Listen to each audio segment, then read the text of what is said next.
2 feet in It's Bolton elevation. Flats, Bolton and then Flats. going up the hill from Georgia. Yeah. That's right, that, Provincetown. yeah.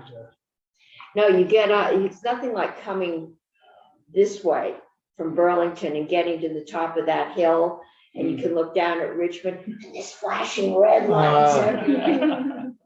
It's like, I can't get off. I need this for your testimony. Yeah, I've got a PowerPoint, sent it to Jill. This Jill got it, and we will get it up. We are live. This is Senate Finance. And today, as part of our 101 week, we're going to get an update on the income tax structure. For some of you who've been here before, we completely rewrote in 2017. About then, yeah, our income tax structure. We are essentially decoupled from the feds, except we start with the federal AGI. So I can't be smug and say I know all this. No. No, and I could use a refresher because we made some major changes and missed some things like a deduction, a state deduction for medical costs. We have a big, you could do something if it doesn't, but some people lost. But no one talked to us. We missed it. So before we jump into the weeds of the prevention, introduce myself. I'm Emily Byrne. I'm from the Joint Fiscal Office. I started there at about the end of August, and took over for Graham Campbell in his role. Wait, do we know where Graham is at this time? Yes, he is still in Kentucky. He has a new baby. Yeah. And they're waiting, so because he has a new baby, they're waiting for a visa for the new baby before they can go on their next adventure as a family. This is the best laid plans. Yes. Did not work. Okay. But so what Abby and I are gonna do, we're gonna kind of tag team this. I'm just gonna do a quick overview of sort of the principles of a high quality tax system. Just to sort of the big picture framing of things to think about as policymakers. And then Abby will dive into anatomy of a tax and personal income tax. And then I'll come back in after her and kind of do some of the numbers on personal income tax. And then I've been trying and doing these presentations in the House side, trying to thread these principles through each of the taxes themselves to kind of think about how the principles themselves help frame policy around each of the taxes. So you want to jump ahead, Jill?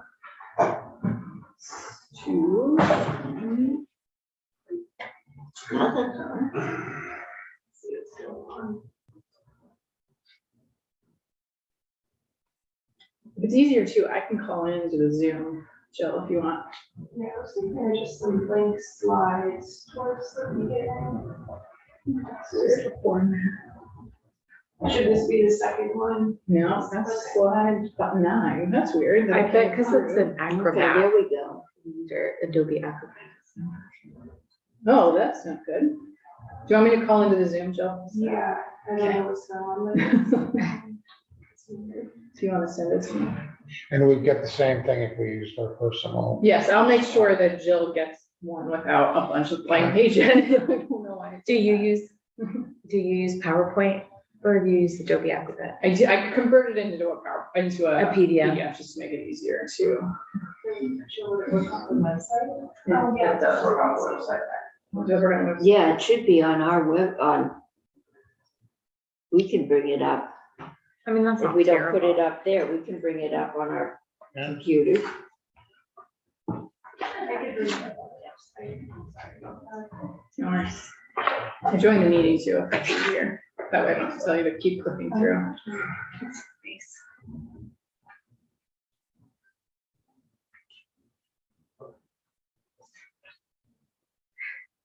Is your first one the personal income tax overview or the principles one? The principles.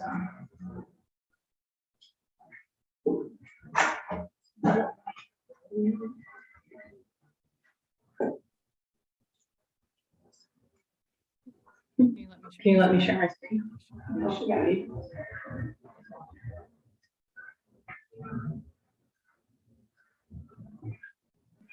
On the technology.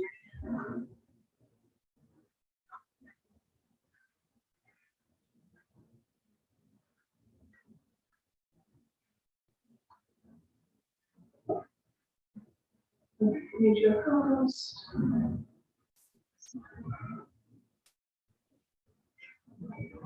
Technology makes life easier until it doesn't. Right. I've got it on my iPad, so it's posted on the website.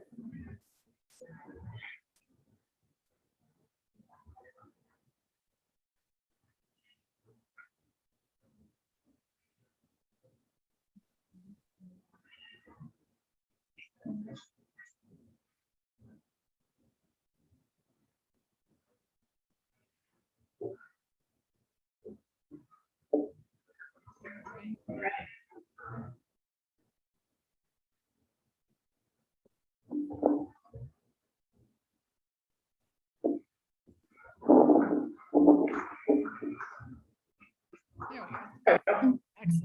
All right. It's got an echo. Is that better? Yes. Okay. All right, should be needed. Good to go. All right, so I will jump into principles of high quality tax system. I'll go probably pretty quickly, but feel free to interrupt me. Do you think the listeners can hear you? Or you should mute the one on the screen? Do you know what I mean? I think this just muted my laptop that I needed. Right. So that, if So you it's being muted picked your up here. laptop, so it gets. Oh, picked up. sorry, okay, my Yeah. brain. If she had her laptop on, would be getting a. That's right, I just didn't know if you muted something important for people to hear. I don't think so. Okay, so there are 6 key principles to a high quality tax system I usually sort of think about. These are sort of caveat them. Emily Byrne did not make them up. They are NCSL, high quality tax system principles. There's a handbook. There's a link to it if you want to check it out. It's published in 2010. That kind of goes through these 6 principles. They're very similar to the 6 principles that I got learned about when I was in public administrator school. So it's, you know, everybody sort of thinks through these things. Not highly controversial. Yes. So those 6 principles are sustainability and reliability, fairness, simplicity, economic competitiveness, tax neutrality, and accountability. And I'll just walk through each of those at a high level. So the first one is sustainability and reliability. So this idea that we maintain a tax system that's reliable, sustainable, and has a diverse stream of revenue.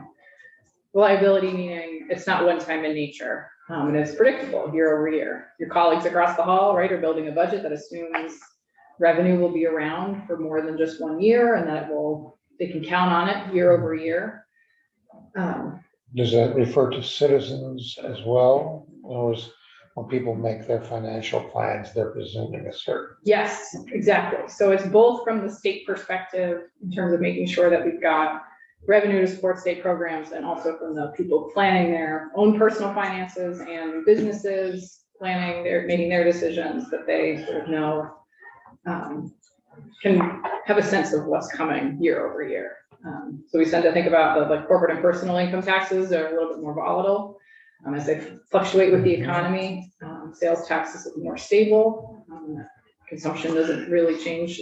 Some pieces of consumption change when the economy changes, but it's a little more stable over time. Should we hold questions until after a presentation, or should we ask as we're going? I leave that up to the presenter. I'm happy with whatever. Okay, anytime you're gonna do tax, of any kind of tax reform, Mhm. you're changing it. So how does that affect reliability? I think it's sort of in like how it's communicated to people, and, depending on what the change is itself will impact whether or not that tax change is going to be reliable going forward in the long term, or is it a tax change that really only impacts 1 year? Like something that sunsetted in 2 years. Yes. Well, I'm thinking Act 60, in my view, is a great thing to do, but the one complaint was, we bought our home in a tourist town precisely for the low property tax. Right, And you Yeah. just went and pulled the rug out from under us. It's yeah. hard to answer that. Yeah, I was actually curious if when you do modeling, there's like a volatility score for something. Like if we switch to an income-based education tax system, would the modeling have like a new volatility calculation built in? We don't do like dynamic modeling and do that type of Okay. scoring at JFO, but that would be part of the conversation. It has been every time we've looked. at it. Yeah, I just didn't know if you had there was some economic system that could tell you more information. And so the sort of second piece of this is sustainability, right? We talk a lot about the appropriation side of the house, right? We don't want one-time money for ongoing expenditures, so making sure that it's not one-time in nature, and that it's enough to cover the expenses over time, right? The budget folks often present I don't know if they call it the alligator chart anymore, but sort of that difference in growth rates between revenue and expenditures. And if you want to they should match best that they can so that you're not having to catch up in either direction.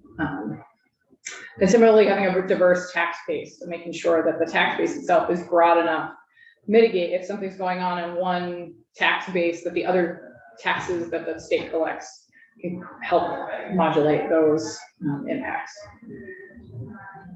On the next slide, this is just a high-level overview of what Vermont's tax types look like. This is just pulled from the forecast itself. So there are certain revenues that aren't presented in the forecast that Tom Cavett and Jeff Carr put together for the state, the consensus forecast. But this gives a good overview, I think, of, we get a third property, a third income. Oh, and I should say, property is not forecasted by the economists, but it is $2 billion, almost $2 billion. But it does tend to be over time more Yes. stable than either consumption or income. Yeah, and right, so that one's about $2 billion. That's the whole ed fund. It's about $1.4 million. So it's about a third property, a third income, 30% consumption, and then the balance, just other fees, and other things that come through. So there's a pretty good balance between those three categories that give us $4.4 billion. A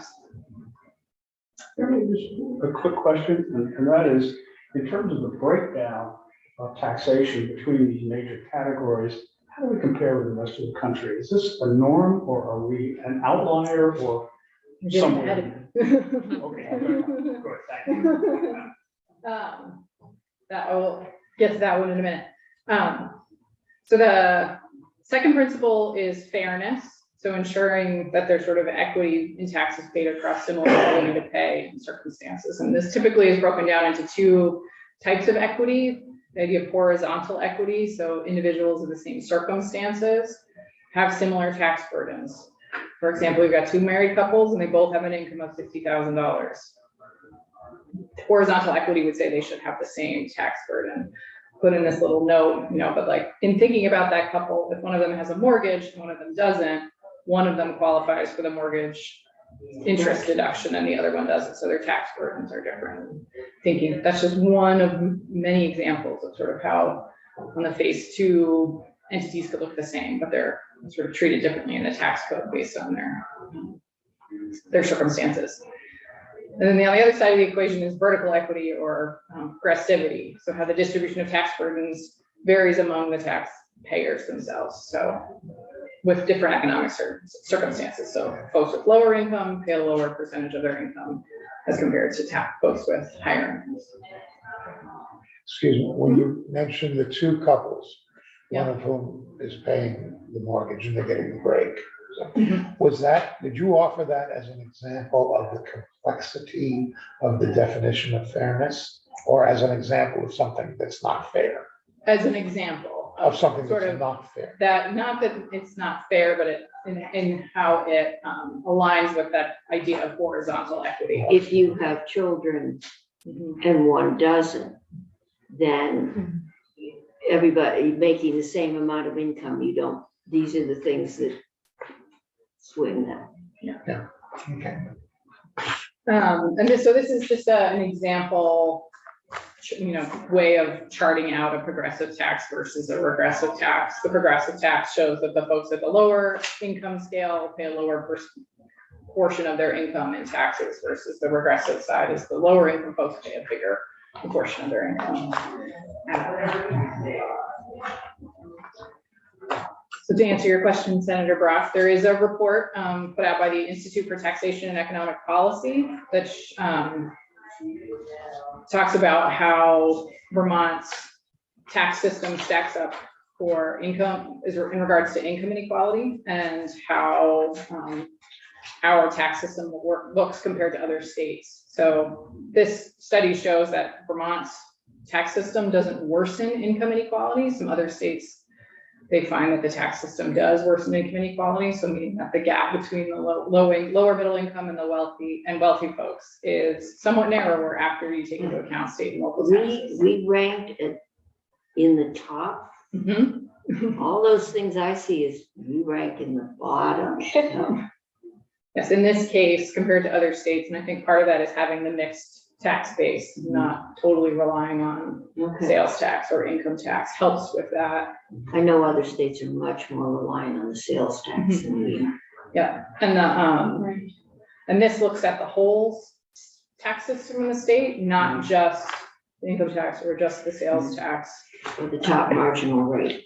Yes. And then when thinking through tax policy, generally thinking about, we tweak this tax policy over here, it may be, in a vacuum, progressive or regressive, but thinking about sort of what does that do to the whole system as a whole? And does it make the whole system more progressive or regressive? Sales taxes, my understanding has always been the sales taxes are regressive by their nature. Mhm. But in Vermont, we have all sorts of exemptions, and they Mhm. tend to be exemptions for necessities of life. Yeah. Which is what makes the sales tax regressive. And Yeah, the- less the- regressive. it makes it regressive that the Yeah. poor have to spend, Right. but they don't pay a tax on food, you don't pay a tax on clothing, you don't pay a tax on unnecessary healthcare. They don't pay a tax on locomotives, they don't pay a tax on tugboats. It's just, Okay, when you okay. start figuring equity and tax expenditures, there are a lot of tax expenditures that have nothing to do with equities. Yes. Oh, yeah, but I'm just wondering, is it possible Has to to, do with lobbying. is it possible to monkey with the sales tax so that it's not regressive? Yes, and I think that's the intent of a lot of these. And that's that we have monkeys in it a lot. Yeah. Well, and I think last time I was on Ways and Means, something like ITEP didn't have this kind of calculation where it was state and local, because we'd always hear, okay, we have a state burden that looks higher, but if you're in New Orleans, you pay a different municipal tax than if you're in the rural areas, and if you're in New York City, you pay a ton of taxes. So we don't have County county and County is local. the big one. Yeah. And you've got Pittsburgh, which is in Allegheny County. Right. And the Allegheny County, you pay your town tax or borough tax, and then you pay your county tax. So there's another whole layer of Right. taxation that we don't have. Yeah, But they run the courts, the fire, the police, the medical examiner. Right. They're big government. but now it looks like there's like an apples to apples kind of institute Yes. comparison. Yeah. And I will note, this was published in 2018. Since then, we have changed our tax code. Other states have changed their tax code. So I don't know where in the ranking we would fall after that, but. I think the goal, well, no, that was after. All right. So this is just a summary from that report that shows the total taxes paid by each of those income quartiles. And so we're sort of, if you look at the very bottom, shows that progressivity as you move up. And there's a little bit of, it's a little wavy in the middle, but generally all taxes, property sales, income, et cetera, there's sort of progressive nature to Vermont. Senator Bray. Thank you. So why, I am a little surprised that from the middle 20 to the fourth 20, it dips back down and then it goes back. Why does it dip down in that quintile? That's a good question. I should, I'll dig into that. I'll find out. Okay. All right, I will keep moving. So in this one, I'll show this again when we talk more specifically about personal income tax, but this is just a way to show the progressivity of the Vermont income tax. And so at the very bottom, got, you can see this is federal AGI income brackets, and then the effective tax rate at each of those income brackets. Negative at the very bottom due to the earned income tax credit, and then all the way to the top. And the average effective tax rate for all Vermonters was about 3.67%. And Abby will do the overview on marginal versus effective rate when she does the anatomy of the tax. But I'll keep moving along. I know we got a lot to cover today, but the next principle is simplicity. So you want to have a tax system that's easy for people to understand, easy to comply with, and easy to administer. You know, it's easy to Feasible in all counts. not everywhere. If it's easy to understand, it's easier to comply with. If you can minimize the amount of time it takes for people to comply with the law, the more likely you have compliance with the law. And similarly, easy to administer, meaning it's not difficult for the tax department or whoever to administer it, and it can efficiently raise revenue. And it's helpful to have, you know, taxpayers who are informed so that they understand how they're being assessed and what they're being assessed for, and more likely to comply. This is just a quick snapshot, and this is we'll dive more into on the personal income tax presentation, but this is just a high level, on its face, the Vermont personal income tax isn't horribly complicated to get from your adjusted gross income to your Vermont taxable income, right? Add in a couple additions to your AGI from the federal form, subtract the standard deduction, personal exemptions, a few other exemptions, and then you get to your Vermont taxable income base.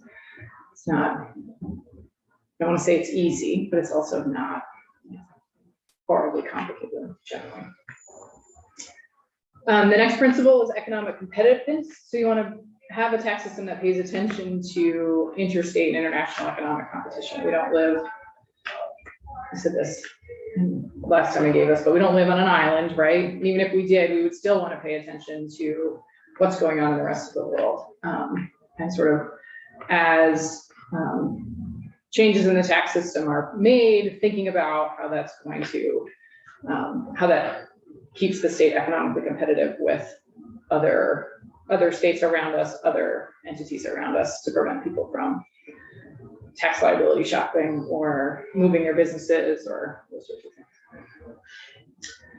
And so just at a quick high level, this is just a state by state comparison of the top personal income tax rates. Vermont's is not, is not the highest on the list. It's also not the lowest. But what does, sort of stand out is when the highest marginal rate comes into effect at what taxable income. That does drive aggressivity in the personal income tax, but it is something to be aware of on the personal income tax when making changes to it in terms of whether or not that will change people's behavior. Does the 5% with no figure for Massachusetts indicate it's a flat fine? It is a flat tax, yep. There is a change that happened this past year where they do have, I believe, over 1 million. There is now an additional. That's right, that was being a lot of TV ads when Yeah. I was down. And I think that passed. Yeah, and I think it was a constitutional amendment in Massachusetts. You'll notice New Hampshire is missing from here. New Hampshire does not have a personal income tax. They do tax the income from dividends and interest, but that is actually scheduled to start to phase out starting in 2023 and be gone completely. So Yeah, I'd love to see how they make their money. So it's just in terms, just wanted to bring that up in terms of like there, that will be another change happening in New Hampshire that will make them slightly different from us. Did a similar slide on a comparison of the state sales, rooms and meals tax rates and sort of how we measure up to our neighbors. Senator Ron Hinsdale, to your point earlier about this is the state level, right? I don't think anybody in New York is paying a 4% sales tax on anything. I mean, No, having grown up in upstate, New York, I never paid 4% sales tax, but that's because they have. having local sold things county. in New York, yeah, there's at least a district tax on top of that, and I think there may even be local. Yeah, there's usually county and local on Yeah. top of that. But in terms of what our state rates are, we're kind of in line with our neighbors at this point, you know, keeping that in mind if there's a discussion about changing those rates. And this does not include local option taxes, right? So that's the other piece that's missing. This is just the state rate. The next principle is tax neutrality. So you want to try to minimize unintended consequences. Now, sometimes there are tax policies that are actually designed to encourage people to behave differently. And that's the explicit intent of that tax policy. A lot of those are, we think about the sin taxes and making sure that, you know, sometimes you raise taxes on cigarettes or gasoline to discourage consumption of items. But if the policymakers make that decision, it's really good. It should be explicit that that's sort of what's happening through this tax policy. It definitely is with cigarettes. Yes. And that, you know, in thinking about changing tax policy, or when you're making tax policy, thinking about how that may drive people's decisions to invest differently, or where they're going to live, or how it's going to change people's behavior. And we don't have a state by state comparison on sin taxes Not in here, down no. here. Yeah. I think Is New Hampshire the highest? for, I'd say the New England states, the states that were being compared for other taxes. on the sin taxes, Yeah. because there are a lot of there are multiple Well, that's excise taxes. conventional wisdom that they're doing. Some of them, I believe their cigarette tax is lower than Yeah. Vermont's, Mhm. but I believe Yeah. Vermont's is lower than New York and Massachusetts. Mhm. I think their liquor tax is lower, but they sell more liquor. I think so. People go in, you got the liquor stores right on the state line. And so the last principle is accountability. So the tax system should include explicit taxes. You want to minimize credits and exemptions to the extent possible, and limit the amount of tax flow through. And tax flow through, when we think about tax flow through, it's the best example I can come up with is whether or not renters are paying, like rent, if property taxes are being passed along to renters or not. And if the intent is that the property owners pay the property tax, you know, how does that flow through, and trying to minimize those sorts of activities. And we should evaluate the tax system to ensure that it aligns with the statutory goals that are set out, and policy goals. It doesn't unfairly benefit somebody or somebody else. And I think next week, Pat from Joint Fiscal will be in to present the tax expenditure report, which is JFO puts out every 2 years, which is an analysis of all of the tax expenditures and to kind of look at what we're spending. And he did so there's the tax expenditure report, which looks at all of them at a very high level and kind of summarizes what they are and what the tax expenditures are themselves. And then we do a review, and Pat did it this year of kind of a deep dive into specific tax expenditures. And this year he did the EITC. So he's got a good report and some information on sort of what's going on there. Can I ask so these are all the principles. Mhm. Which one covers like your ability to cheat the system, your ability to game the tax? I think that's in kind of in all of them, I think, Okay. I would say. It's really in how you design Administration of the Yeah. tax. Reliability Nowadays, sort of is an It's assumption. possible to design a perfect tax. Yes. And I think I've said this before, so I'll say it again, right? I think if we could have a perfect tax, if there was a perfect tax system, we would have one, right? And so would all the other states, and it would work. So I think that is like the ultimate challenge for policymakers is how do you design a tax system that works? And really kind of thinking through, you know, these 6 principles, which are inherently in tension with each other, and kind of figuring out what's most important. You know, is it important to have a fair system or a simple system? Those are the two. Simplicity and fairness, I think, are the two that are most obviously at tension with each other. We see that in the property tax, for example. Their property tax is highly complicated, but the policies behind some of those complications in the property tax system were done to make it more fair. And so there's a trade-off there. The other one that we flagged, or that I flagged out here, is tax neutrality versus influencing behavior. And is the idea, if the idea is to influence behavior, that may result in people going across the state line to buy cigarettes instead of staying in Vermont, or making different behavioral decisions as a result of the tax policy. Yeah, and that's what doesn't get figured in here is the public's attitude towards taxes. It's very different here than in Canada. But it does influence a lot of our behavior. Here, tax is a bad word. So then this one is, it was a little example. Senator McCormick kind of going what you were talking about, the sales tax and the regressive nature of the sales tax. And right, because sales tax, when we go to the store to purchase something, we don't have to declare our income, and then the sales tax rate is then figured out based on your ability to pay.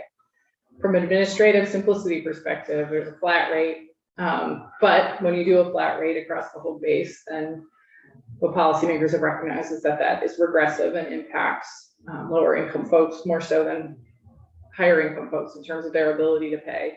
So that's when the sales tax exemptions come through. I picked 4 of them, but I don't remember how many sales tax exemptions there are off the top of my head, but medical equipment, groceries, newspapers, clothing are exempt from the sales tax, to try to build progressivity into a regressive tax. Of course, when you do that, you then have complexities. My favorite example is candy, right? Is candy a grocery? And if the way that the streamlined sales tax agreement currently defines candy, only M&Ms would be considered candy, because flour makes something is not, if it contains flour, it is not considered a candy, so it's a cookie. So those We two can items- always have Jim Harrison come in here with his grocery bag full of, yogurt covered pretzels and raisins, even though raisins, your dentist will tell you are very, very bad for your teeth. It gets very complex, which is the reason we haven't done it. Right, and I think that's that sort of tension between, let's keep this simple, but if we keep it too simple, it's at the expense of fairness and balance, coming up with the right way to strike that balance. It's important in the tax system stuff. So this is just a concluding slide. It just has reiterates what those principles are. And, it's up to you all to figure out how you're going to balance them and looking forward. And that's all I've got. I don't know if there are any other questions on this. Just a high level overview of those things to keep in the back of your head during the session. On property taxes, do all states define property the same? I'm thinking particularly, we use the term property tax interchangeably with real estate tax. There are all sorts of property Yes. other than real estate. That's a good question for Abby, as the lawyer. I've heard that New Hampshire taxes things like your boat, Your car. your car. Yeah. I loved coming to Vermont and not paying Boston's excise tax. There are other, used to be a luxury, I guess it was called an excise tax, but products over a certain amount in Massachusetts, you paid, I think it was jewelry and some of the luxury items, a luxury tax. Well, you're talking about people regarding taxes as a bad thing. Anytime I suggest that we should be taxing more forms of property, they think, oh, you want more taxes. And what I'm always thinking is tax more different things and tax them at a lower rate. Yeah. If you go to the same bottom line, but achieve it through Morning news. the ads in Massachusetts where this was the legislative pocketbook bill, just gonna give them free rein to spend all the money, and it was, pretty heavy duty advertising down there. And well, I was there in October for a week, and, it was interesting to watch it. Well, there's a definition of a tax, which is it's money they take from you Yes, for their programs, yes, or it's your share of the common effort. right, And those are two completely different definitions. different attitudes. Okay. Great. Abby. Turn it over to Anne. Perfect. Perfect segue. You're gonna help us to figure out which one of those is the correct way to say it, right?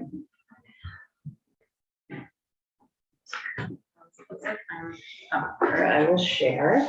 So for the record, Abby Shepherd, also Legislative Council. For some of you, I'm a familiar face, maybe just on Zoom. I think I've worked with most of you in person. We go back. I don't, yes, I think we've worked together. Senator Ron Skinsdale as well. So I will start by sharing my screen. This, I think, is the only, I just have one very long presentation that Emily and I will sort of play musical chairs and go back and forth. I have two parts I would love to get through. I have a third part that's on corporate income tax, which might be, we might run out of time. But I wanted to provide that information so that you have it and as a And comparison. that, it's too soon to know if all the changes are Correct. made. That is true. And I heard that there might be a supplemental bill coming from the House, Supplemental tax bill. a supplemental bill on the changes, further changes to the corporate tax. I just heard that mentioned in passing. I would be happy to come in and, as I doubt that we'll have time to get through all of my slides, so I'd be happy to come in. to Yeah, I think, income taxes, given the weather report, we may try and get people out. Feel free to cut me off at any time. Yeah, well, I'd like to get you out. If we don't get out, we can be here very early in the morning. Yes, true. You bring your sleeping bags. So this presentation has these three parts to it. I'm going to talk through anatomy of a tax, so this follows on Emily's principles, and I am about to say what you just said about how you tweak the different parts of the calculation for a tax base versus tax rate. You can play with all of those different pieces to get to a different number to raise more or less revenue. I will talk about personal income tax, so those first 2 points are what I was really hoping to cover today.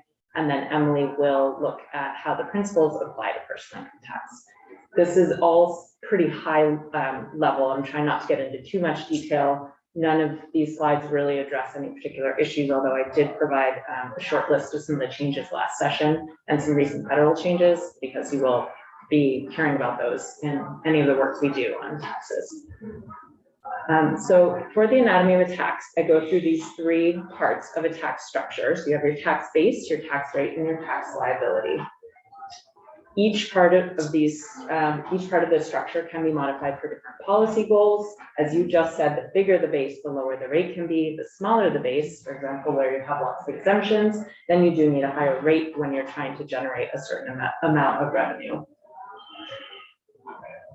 And one of the things that I like to point out when I'm giving this presentation is that often, and I think Madam Chair, you just mentioned this, when there are comparisons of different tax rates, often the focus is on the tax rate and not the full tax burdens. There are really different ways of presenting information about tax structures and tax burdens or tax liability versus all of the different sort of moving parts in the different ways that taxes are paid and who is actually paid.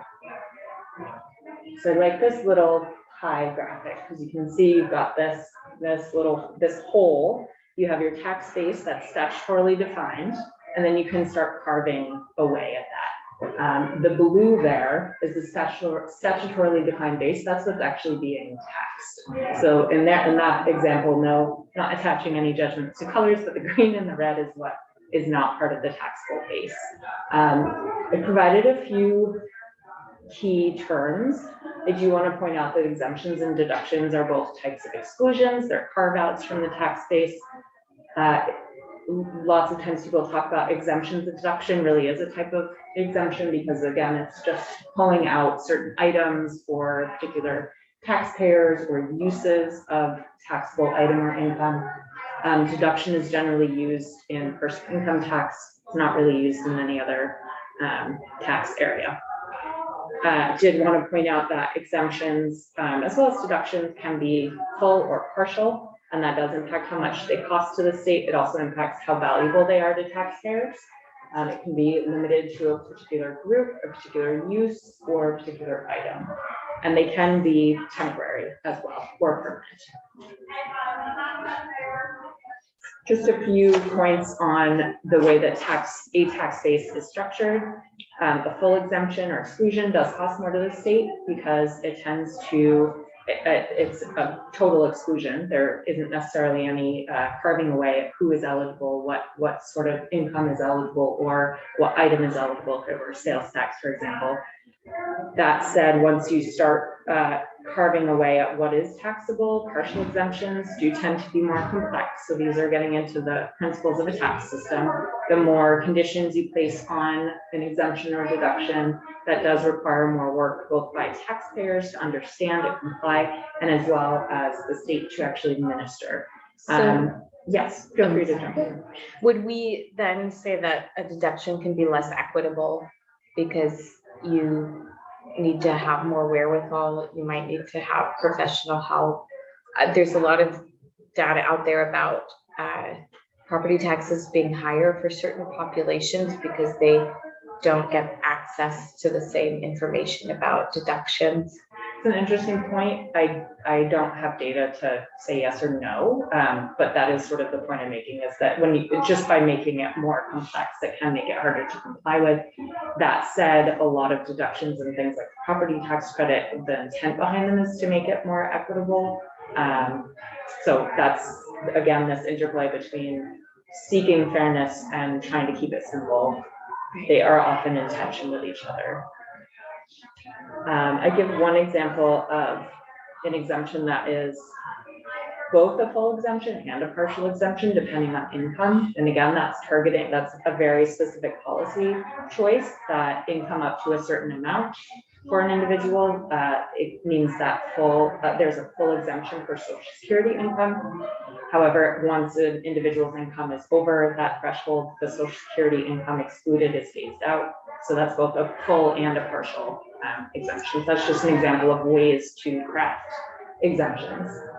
I did put in this slide, deductions tend to cost less to the state than other modifiers. I wasn't necessarily comparing it to exemptions because they're both exclusions. I was thinking more of as opposed to a credit, which I'll talk about later on. But because again, this is reducing the tax base, this is before any tax liability has been calculated, it does tend to be less valuable to a taxpayer than a credit. It's not a dollar for dollar reduction.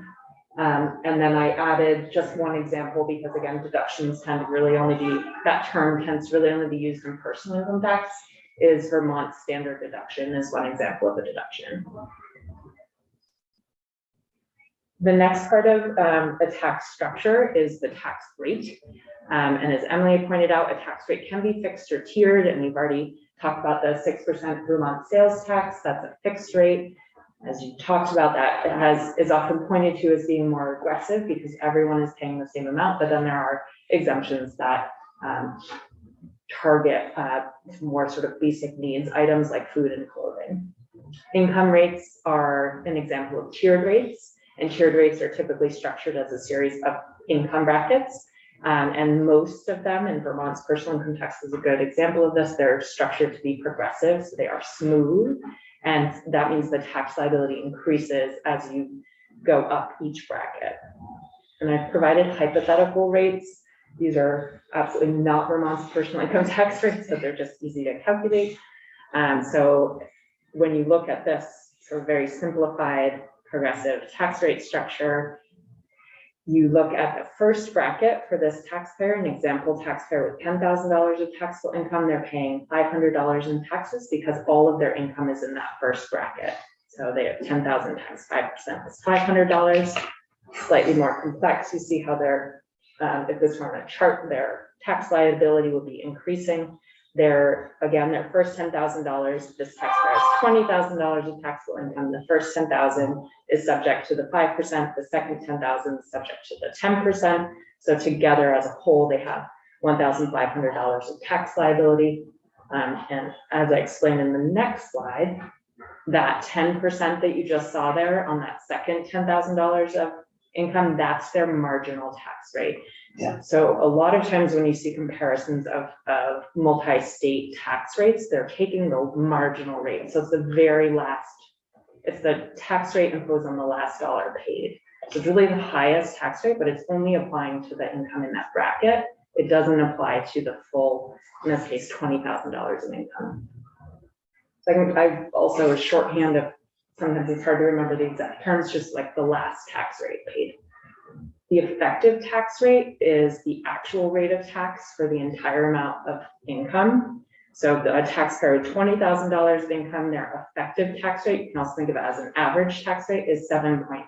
So that's $1,500 out of their $20,000 taxable income. Are there any questions? These are two terms that are often used when talking about rates. Please let me know. A bit of a Just an observation that the thing with the marginal rate has, at other times in recent history, seriously confused the conversation. yes. That's why I like. Vermont has the highest marginal tax rate in the country. And in my corporate income tax rate, I do talk about the marginal tax rate. And there is a comparison, actually, a slide that I found from a national organization that looks at taxes, and it only looks at effective or marginal rates. So the highest rate for corporate. But as you're looking at effective tax rate, you want to know how Vermonters are being taxed. There seem to be the two different ways. One, it's relatively easy to look at an effective tax rate, the income tax, but then to look at the effective tax rate for taxation as a whole. Because in some cases, if you're dealing with sales tax, everybody pays 6% on sales tax. Everybody pays a different rate on income tax. And then there's property tax, which is a whole different animal. Is there a calculation of what the effective overall tax rate is on Vermonters? I would look to Emily for that, because I think what you were presenting from ITEP, the Institute for Taxation and Economic Policy, I think is their name. I'm not sure what data they were pulling that from, but I think that's really the closest sort of data point for looking at that effective tax rate. But And you're then, of right. course, the question would immediately come back of, depending upon the outlook of the organization collecting and reporting on it, you may have different answers. Yeah. Is there an official answer as to what is Vermont's effective tax rate? For across all tax. How much are we paying?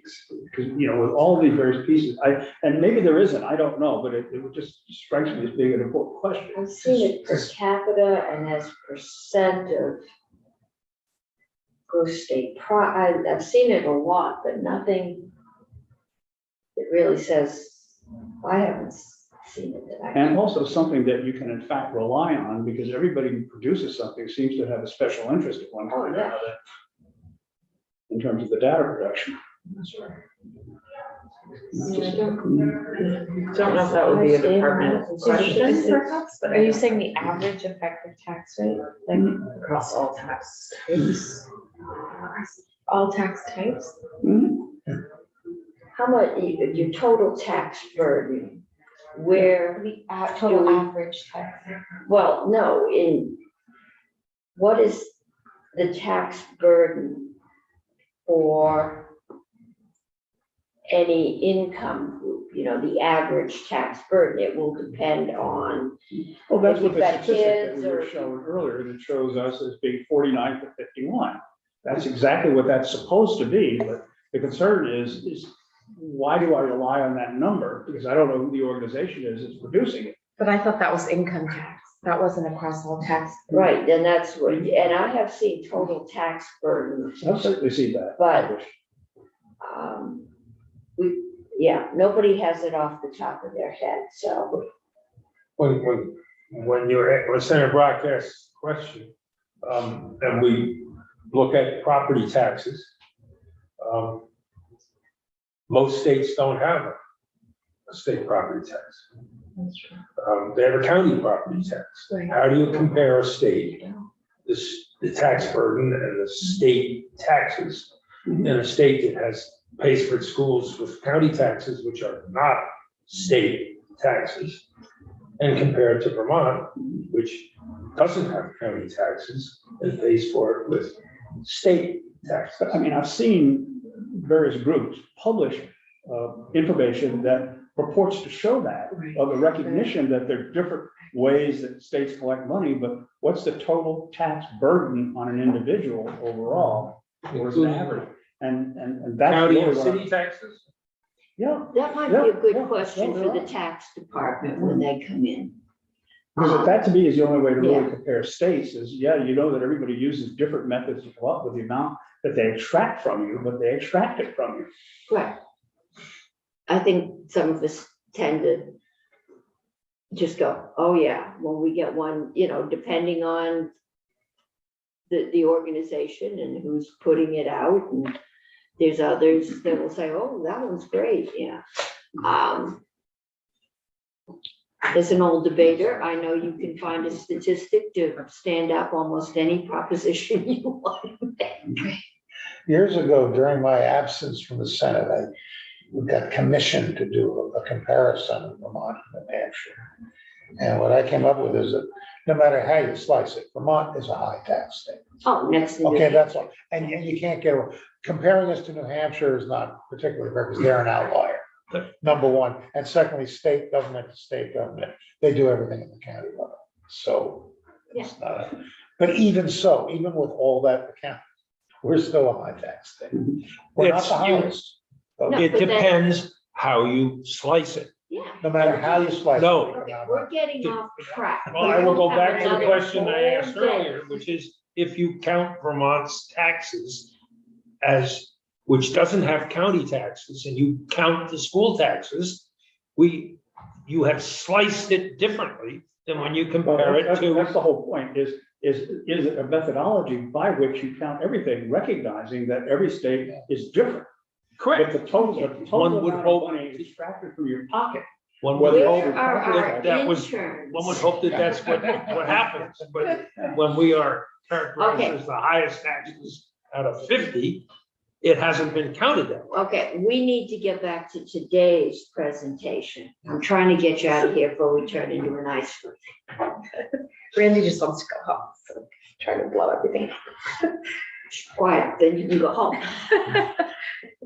You just went and got Mark all upset. Now we're I gonna be do here. that till- occasionally, just for fun. Yeah, that's why there's a seat in between. Poor Tom. It just keeps his blood circulating. Yeah, that would be a good question for the tax department and something to look at. Because when we rate ourselves, which is the important thing, it's helpful to know where we stand. The other thing is the services you deliver.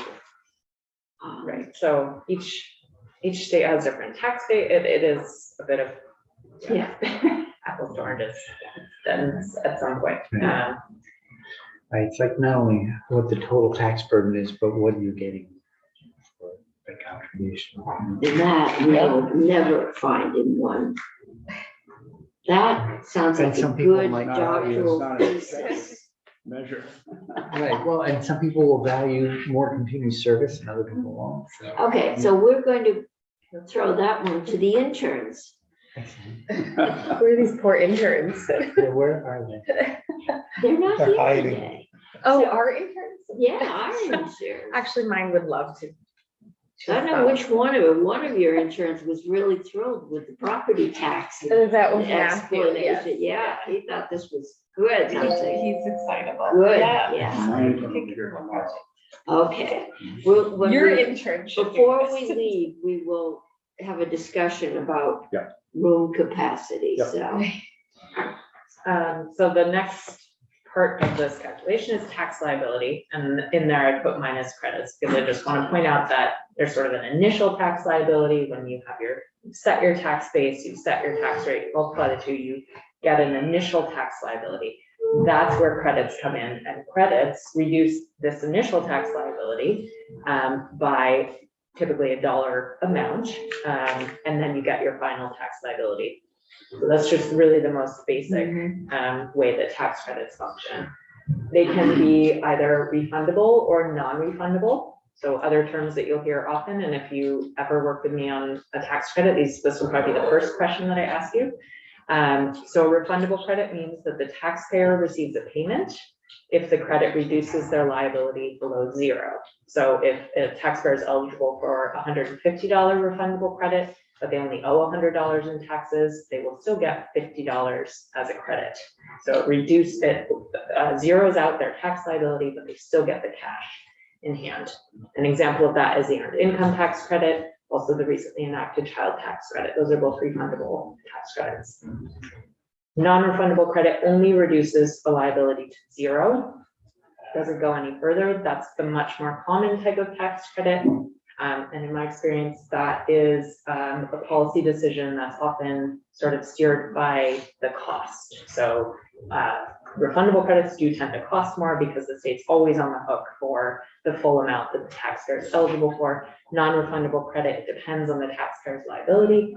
That also means that they are less valuable to taxpayers because they might not actually have a tax liability. So it wouldn't actually help those individuals. But if they do have a tax liability, it will reduce it by the amount that they're eligible. There are some ways to make non-refundable credits more valuable to taxpayers. One way is allowing the carry forward. There are not many of these in Vermont tax law. Federal law, however, does have carry forwards. Federal law also has carry backs. So if there's a prior year tax liability, that can be applied. Vermont does not have any carrybacks to my knowledge. But those are different ways to structure tax credits. That's also when you introduce more complexity. So that actually concludes the first part. So that's on the tax structure, and I will just pause if there are any other questions or comments before I dive into personal income tax, and just a time check. So McDonald, you have a question? Is a refundable tax credit, like, can you call that simply getting cash? That's what I just said, but yeah, so it's a credit, it's a payment. Excuse me? Typically, yes, so It's cash, it's not a, well, I said cash Credit. just as a kind of Well, a it's a colloquial. credit, if the credit is $150 and you Right. only owe 100, you get $50 in cash. The difference between the credit and what you owe is Yes. cash. So I'm using cash locally as shorthand. You would get it back if you, for example, it's an individual, they filed their personal income tax return, they have, say, a child tax credit for $1,000. Perhaps they have $500 of tax liability. They would not owe that $500 in taxes, and they would get the credit for $500. And most people see that as a refund, but it's it's separate from the refund because they haven't paid that. They haven't paid it in, right? Send it for it. Thank you.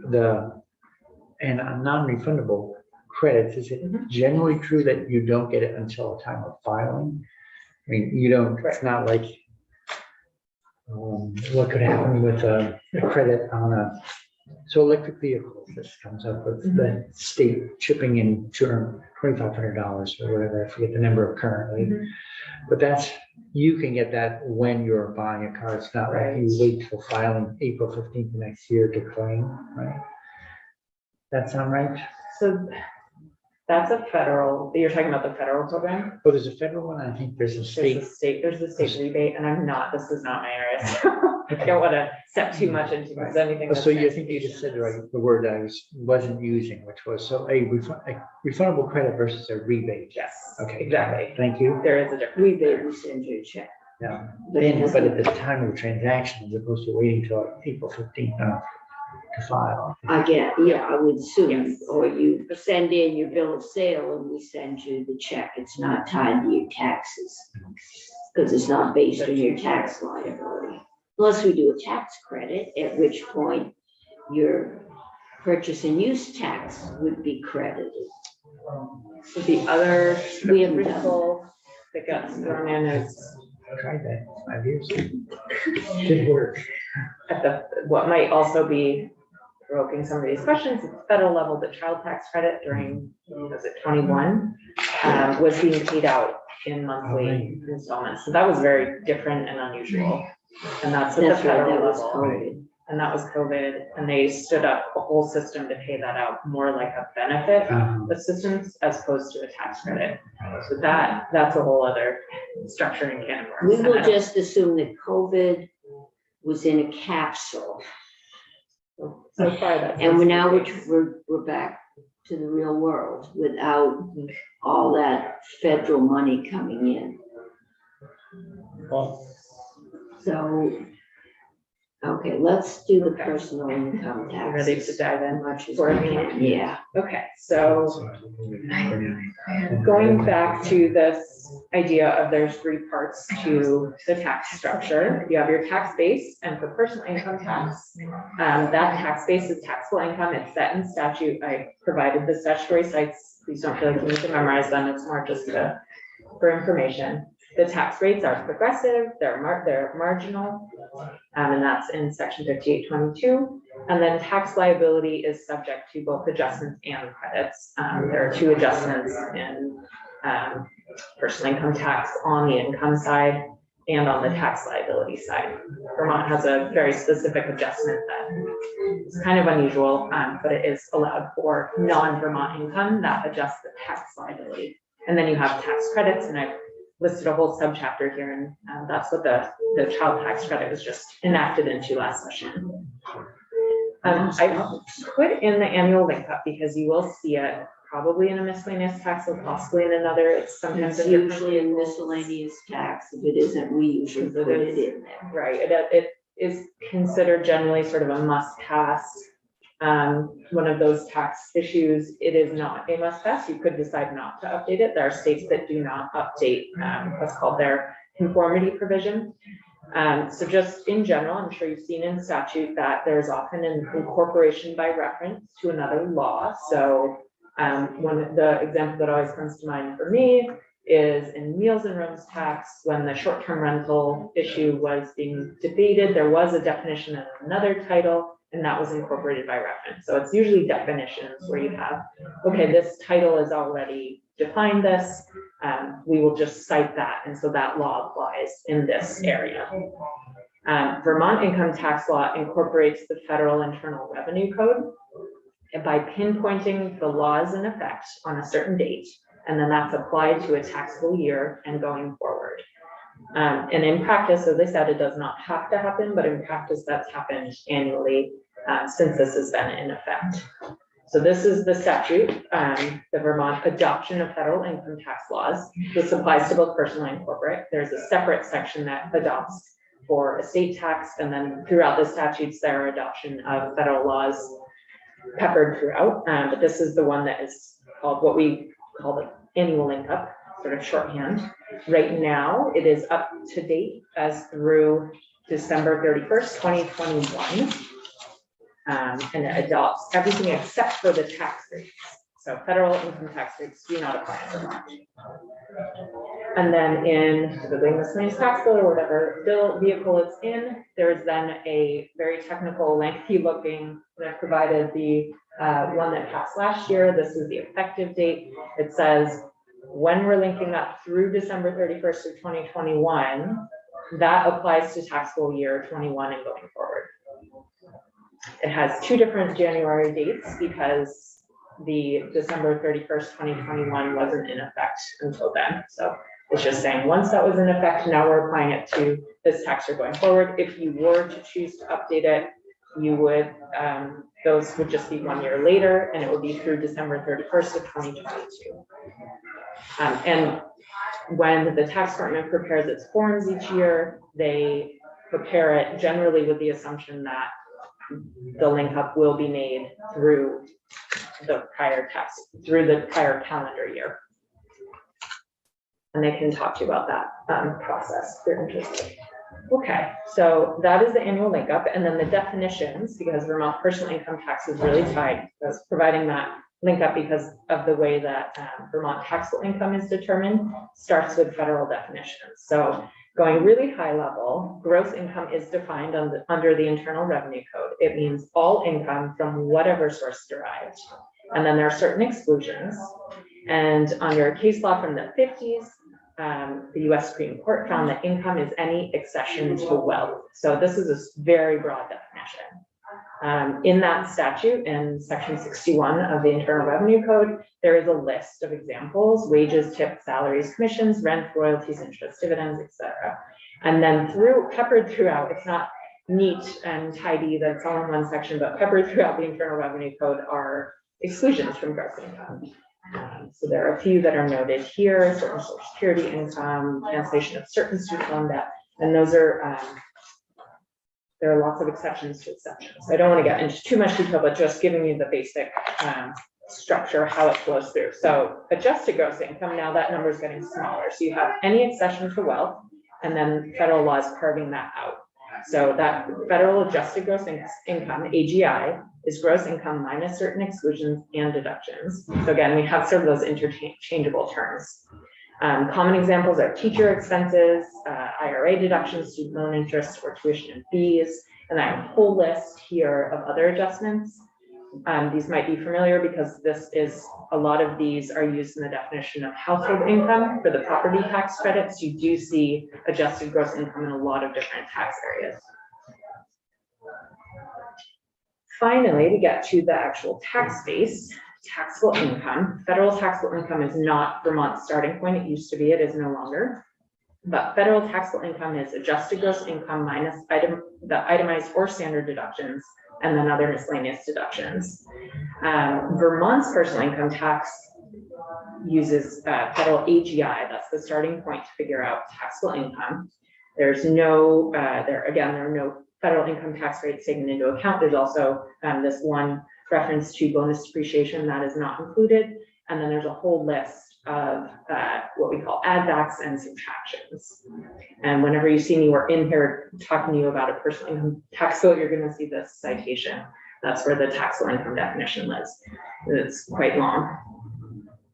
And I did want to point out that taxable income is different, again, from federal taxable income. Vermont is subject to certain constitutional limits. The US Constitution prohibits states from taxing what's called preempted income, or it also exempts other forms of income. I've listed a couple of examples. One is railroad retirement income. Another is a certain treatment of income. So what's considered discriminatory would be giving certain benefits to state source income over federal source income. And that's come up in recent years around the retirement income discussions. But other than that, Vermont has pretty broad latitude to make policy decisions about what to tax, so what's in and what's out. Oh, sorry, PowerPoint is more advanced than I am. Okay. So you have your gross income, and then you subtract your adjustments. That equals AGI. These are your federal tax income definitions, and then those flow through to Vermont.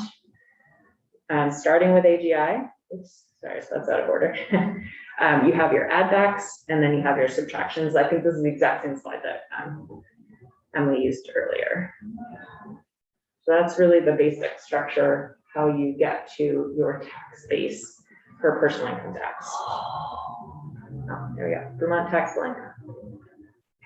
Okay, I'm going to pause there, and then I will run through a few recent changes. And then I will pass it over to Emily, and I can maybe leave corporate income tax for another day. But I think this is pretty heavy. Okay. So I did a little sleuthing because I didn't remember the dates. I thought it was interesting to look at the way the tax base has changed over the years. So prior to 2002, Vermont's tax base was a percentage of federal taxable income. Then in 2002, it amended the tax base to federal taxable income. In 2017, Vermont changed the starting point to AGI, and that was the session before the Tax Cuts and Jobs Act was enacted. So then the following session, Vermont made further changes to what's in and out, but it didn't change the starting point. So the tax base was already federal AGI. That meant that Vermont had more control over what was in or out of the tax base. And then in the Federal Tax Cuts and Jobs Act, there were significant changes eliminating the personal exemptions, doubling the standard deductions, and then a slew of other changes to itemized miscellaneous deductions. I did put a note in here, it's important to know that those are all suspensions. Those are temporary, only through the end of tax year 2025. So starting in tax year 26, which will be filing in 27, those changes, unless the Congress takes action, those changes will no longer be operative. Those were COVID related. Nope, this is 2018, or end of 2017, starting tax year 18. And because we had gone to AGI the year before, we had significant protection. Exactly. When all these cuts came through. We were actually going to collect $35 million more because of the tax cut bill, Oh. which is why we took up redoing ours, because we thought if we were going to increase taxes, and they were mostly in the middle income tax brackets, we should do it, not just let it pass through with a thank you from the feds. So we rewrote Yes, significantly. Created Vermont-specific definitions for personal exemptions, the standard deductions. As you mentioned earlier, however, the medical, because Vermont is decoupled from itemized deductions, the medical deduction was not enacted into Vermont session, so the following session that was added in. and it was, And it is limited. it is limited. But we spent weeks on charitable deductions. Yes. And nobody came in and said, what about my medical? And we got so focused, Mhm. half the charities in the state of Vermont were going bankrupt because we had not put in a charitable, at Vermont, you still get it on your federal taxes, it's above AGI, but you didn't get it here, and nobody's come back, so I assume none of them went bankrupt because There was a credit put in. there So was there a is a credit credit, put in. We yes. did do something, That was yes. yes, and it's limited to a certain amount. Yeah, we did, but it was total focus. That was the biggest issue. And in the end, the medical deduction was one, and this is where we first had our issue with Wake Robin, because they pay their nursing home or medical as part of their monthly fee. And we still haven't, I think, found a workaround for that, but we spent a lot of time trying to, because they were the one just outlier that didn't just pay you, like your nursing home bill. It was included in their rent essentially, or their monthly fee Yes, so most for of these everyone, expenses whether or are not you non-deductible. used it. Can I just remind myself of something simple? Tax year 25 is like calendar year 25, and in 26, you'd be claiming Exactly, still from tax return. So Yep. just remind myself. that's exactly right. It gets more complicated when you're looking at other entities, like corporate, because they have, and businesses, they can have a fiscal year or a tax year that starts at any point in the year, so that's why it's often defined. A They taxable often year carry starting their January things 1st. forward, and then Yeah. we knew we had big income or refunds we were probably gonna have to make, and that hits approach, but we were carrying and putting aside money, anticipating that a couple of corporations had carried big surpluses, and they hadn't owed them, and we figured it anytime they could put in and get it back, and we had to pay it. Yeah. So corporate gets complex. This is simple. This is a little simpler. Last session, the General Assembly passed several laws relating to personal income tax. The first I didn't want to get into because it's much more technical. I did want to highlight what was passed in Act 138 that is fairly significant, because these are primarily tax incentives. The biggest is what I put first biggest in saying in terms of revenue impact. It is a refundable $1,000 credit for qualifying children who are 5 and under. And then there's a phase out for taxpayers with AGI over $125,000. That means that by $175,000 of AGI, the credit becomes zero.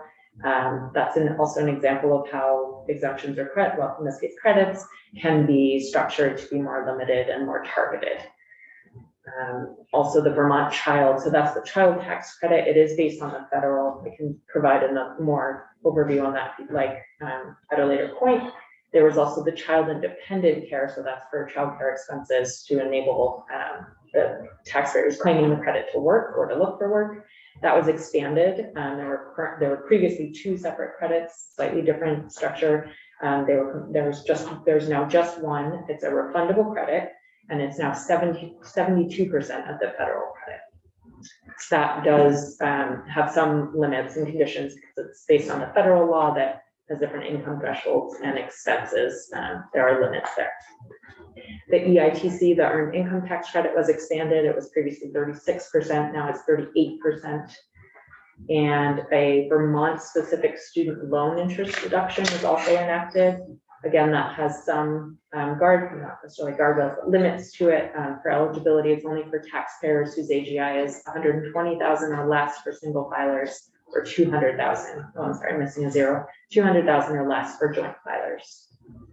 The Social Security benefits exemption was changed slightly. The thresholds are increased by $5,000, and this committee is very aware of the retirement income exemptions that you worked on that created new $10,000 retirement benefit income exemptions.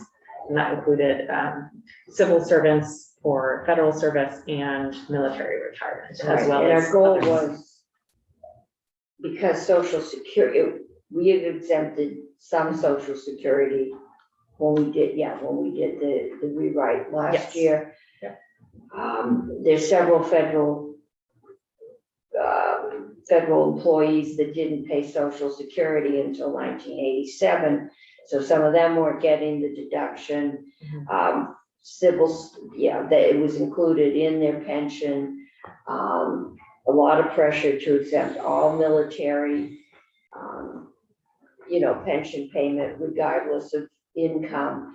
And so what we said is we're going to exempt everybody for the same amount, as close as we can estimate, can deduct that. And Everybody means anyone that gets any form of pension, Social Security pension, that they're all going to get the same amount. And I think it was like $250 was the impact on your tax liability. And I think that was the goal. And we were striving for equity. So I believe that's the end. Yes. Not everybody agreed. I didn't say anything. You don't have to, Senator Brock. I know what the governor's It's position was, and probably will be. He's there. Great, so that concludes my part of the presentation. I'll pass it So I have over. one, More questions? Okay. what were, hypothetical, what were to happen if New Hampshire were to institute an income tax that collected about half as much money per person as Vermont's? What would happen to our revenues? In income tax? Well, if they do an How would that income be? tax, we lose the income of all.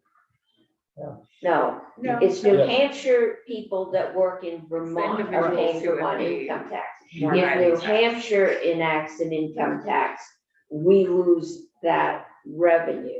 I don't know what happens if it's half. We'll ask that to the So, I was- tax Yeah, that's an commission. interesting question. There I is was a just credit. trying to make the math simple. That's all. Well, there is a credit for taxes paid out of state, but you have to be a Vermont resident to collect that.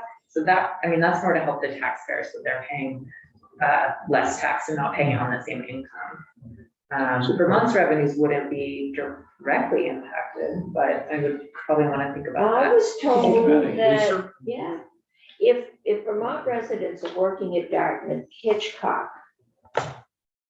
No, it's New Hampshire residents that are working here. Because New Hampshire doesn't have an income tax. If they were to enact an income tax, then those residents would owe the income to New Hampshire. If they're earning it in Vermont, they would still be subject For to Vermont. withholding here. So unless New Hampshire, if the burden would fall on the taxpayer. Okay, so Unless we Vermont would, if changes. New Hampshire did want half, then they would still owe Vermont, Mhm. but they would get a credit for anything they paid New Hampshire. If they're New Hampshire residents, they're not eligible for the Vermont credit.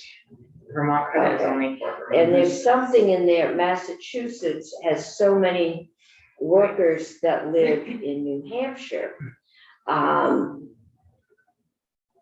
They're trying to do something that prevents people from not paying income. Yes, you're thinking of the convenience of the employer rules, Yeah. and New York City has them as well, and they're different. New Jersey and Connecticut have different sort of reciprocal agreements or not with New Jersey with New York. But in terms of a non-resident working Vermont, they're physically here and they would be subject to Vermont income tax. There are adjustments for the amount that's not considered Vermont income, but otherwise a non-resident working here physically earning an income would be subject to tax. So there would be a substantial loss to Vermont's revenues. I've always been told there would be a loss with New Hampshire. I would enacting defer that. to how all of that works out with the numbers. because Yeah. that's not- That's probably more for the tax. Could department. you double check on that? Sure, yes. Thank you.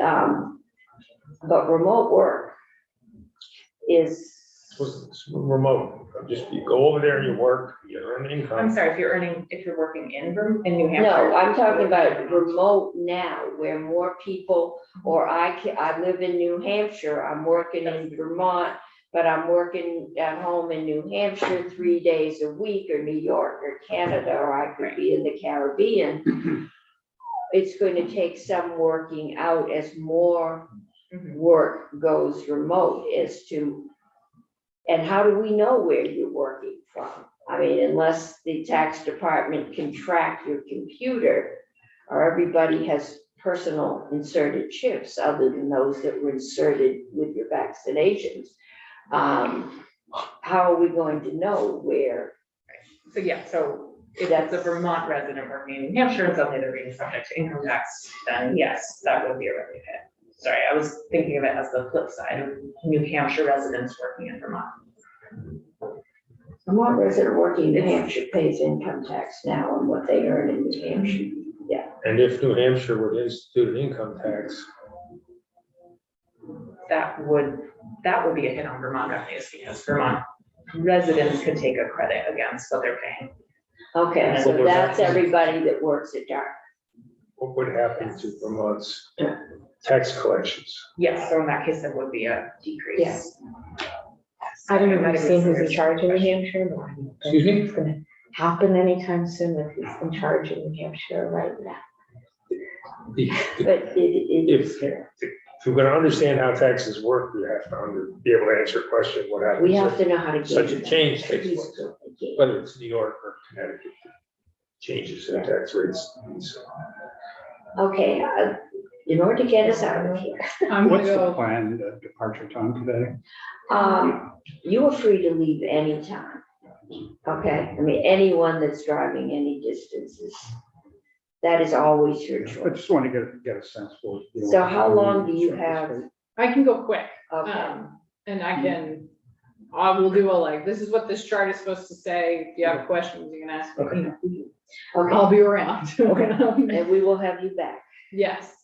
So I will skip through this part. This is the beginning, very similar to what Abby did. Similar pictures, but so where does your income tax come from? This is just a federal form. Okay. The very bottom, that's adjusted gross income. So that's another good place you could look just to kind of see how that calculation gets done. Seen this slide a couple times, I'll breeze by it, right? Once you got your amount of taxable income, multiply it by the rates, that gives you your tax liability. And then you take your credits Accordingly, it gets your final liability to the state. So by the numbers, this is just a high level overview of actual collections in nominal dollars, not adjusted for inflation, going back to 2005. And that's the recession. Yep, so you can see the recession from 2008 to 2010.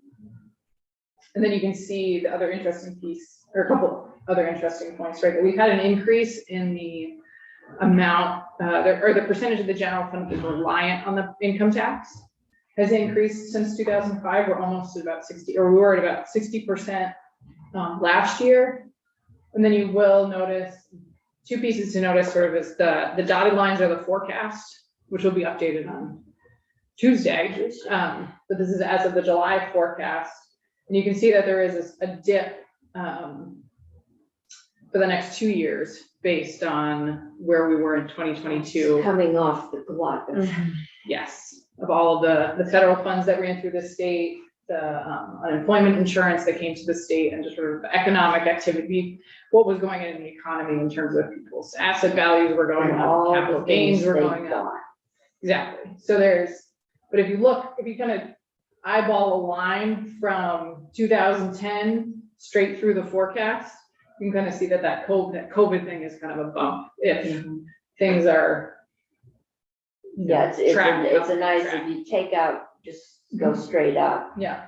it's a nice level progression like it was before COVID. Yeah. Yeah. And that is all is to say, Tom and Jeff will be in on Tuesday. They'll give an economic update and it'll all change. Maybe I don't know to what extent, yes, maybe not.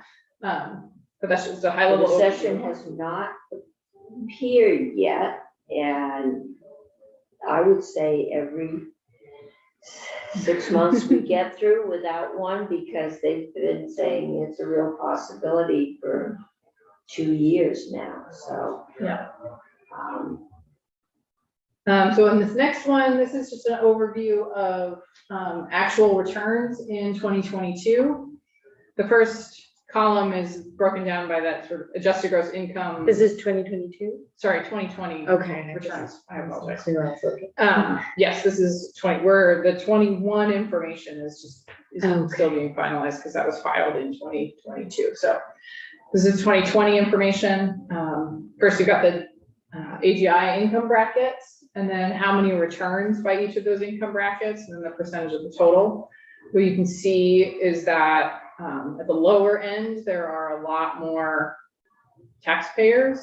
Then if you move to the next column, the actual amount of taxes paid by each of those income groups is low at the lowest end. It's negative, in fact, because we pay out credit.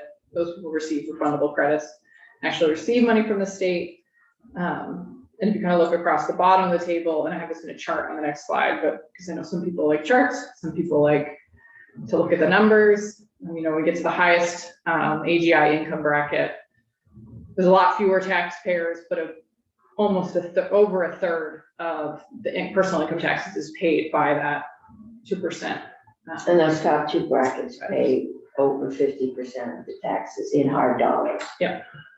And this is just the in-state returns. The data for out-of-state returns isn't broken down by AGI income bracket, but just note that there was nearly $70 million of personal income tax returns paid by out-of-state filers. In out-of-state filers, what kind of circumstances would create out-of-state income tax filers for Vermont typically? So somebody earns income in Vermont, so either, let's say Abby jump in potentially, but so if they have a business who does. I'm just trying to get an understanding of kind of the breakdown, if there is one, Yeah. as to what kind of people they are. That came up a lot at the beginning of COVID and remote workers, so individuals who are domiciled in another state, or maybe here in a second home and working remotely, but they're in Vermont earning income here.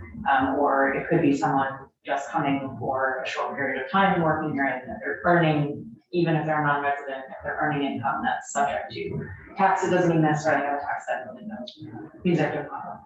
Yeah. Or even if your business if you do business across borders, you may have some income tax liability. So this chart is that same data, just in chart form. And those blue bars are the adjusted gross income groups. And so you can see by the by in total numbers, almost 100,000 people at the bottom end, and 10,000, 6,000, I think. That would be another thing to look at compared to other states. There's a huge number of people living in, around, or there's a lot of poor people. And that would be something to how do we stack up with other states? Because we are heavy weighted on that lower end. And then, the orange line is the amount of taxes paid. So you can see that a lot on the low end, actually having a negative tax liability or tax credits are paid out at the lower end versus how much is collected over the smallest bar. We talked about this one already today, but this is again the effective tax rates by AGI group. And then I did a high level, just touching on those 6 principles and the personal income tax and how do they play out. I can do a quick. So we talked about sustainability, making sure that you don't have a volatile tax base. Income tax is generally thought of as more volatile because it's susceptible to general economic conditions. And what's going on in the labor market in terms of wages that are earned. It's susceptible to one-time events for individuals to say if they sell a business, they'll have a big income tax liability one year, but not the next. And as you introduce greater progressivity into the tax code, there is potential for greater volatility because people with higher incomes tend to have a little bit more portability of those incomes. And then I'd like to highlight this one too from a reliability perspective. So demographics can impact the long-term trajectory of the income tax to the extent the working population is shrinking, who's typically those who are working and paying income taxes. And you have an old aging population that could potentially have a sort of downward pressure on the income tax. And Abby did a good job going over sort of all of those linkages to the federal tax code. So to the extent we are linked to the federal tax code from a reliability perspective, and they make changes, can have significant impacts on our income tax. Fairness, we've got a very progressive system, promotes sort of vertical equity, and that people with higher incomes pay a larger portion of their income in taxes. From a simplicity perspective, thinking about deductions and credits and how that makes the tax code more or less simple for taxpayers and for compliance. And how do we define income, what's in and what's out? Should we tax certain income differently? Sort of policy decisions around the tax code can impact the simplicity principle. From an economic competitiveness perspective, it's difficult to compare across different states because different states define income differently. They have different rates, they have different brackets. In general, Vermont has a lower effective rate than most of New England, but the effective rate increases steeply after 100,000, and then we actually have a higher effective rate over that. Tax neutrality. So there is incentive within the income tax code to promote behaviors. I'll touch on just one, but like the 529 tax credit to try to incentivize people to set money aside for college and then receive a tax credit for doing that, or the charitable tax deduction credit, having people able to take a tax deduction for the amount of money they contribute to charity. And the last one, accountability. So I touched on this already, tax expenditure report published every 2 years. The new one will be out on the Tuesday, the 17th.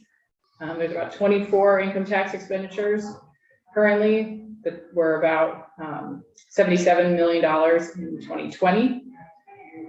And the Act 138, as Abby touched on, have included the child tax credit, which will be the biggest, currently the biggest deduction or tax expenditure, that's what I'm looking for, is the EITC. The child tax credit will exceed the EITC, or is anticipated to, and will cost about $32 million. And the other costs in Act 38 between the retirement, Social Security, student loan changes was about $8 million worth of tax expenditure. Sorry, so why can't we say we reduce taxes this year? I think you could. For a lot of people. For a lot of Probably should have said that. So the child tax credit that you referred to is refundable, right? It's refundable, yeah. Yeah, so it's cash. Yep. There's something Yeah. pumping, I don't, it feels like exhaust. Yeah. Last time it was somebody out in the loading dock Oh, getting really? sucked in. Oh, boy. You might Um, wanna open the door. Yeah. Want the door open? Yeah. Okay, let's wrap this up Yep. really this, fast. so this is everyone my can last get out. one. This is just a slide that shows the tax expenditures themselves, sort of what proportion each of them is of the total tax expenditures on personal income tax. This will change when the child tax credit. And sorry, the child tax credit is totally separate from EITC. It will be a new slice of the pie It'll be a new that's slice. bigger than Yeah, EITC. so people that are getting EITC will also Also, get the child, so they're going to get a significant support. The other thing that will happen with that, and I forgot to mention that, is on this chart, this will look very different. When we have the 2022 data, because up to $150,000, people will qualify for the child tax credit. And then phased out up to $175,000, but effectively what that will do is reduce the effective tax rate for people under $150,000. And It will like Yeah. push this down and then it will make the slope of the line after that. And none of this has been figured into the calculations for childcare, but the thought was families in those income brackets are the ones that are struggling with childcare, and this would be money available to pay for that. Or food. There, that's all I got. Quickly. Okay. Thank you. Yeah. Okay. Who's gonna go step out in those granite steps and find out if it's ice? Well, they're heated now. Oh, I don't think the steps are. Yeah, from the, that's a from smart. the threshold all the way down. to Oh, because almost the driveway. walk always was. And then it gets us.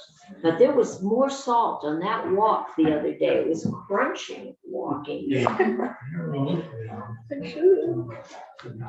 If this were the city and I was still the mayor, I'd get complaints about the pile of salt and how we're wasting it. It's dumped out here in the parking lot.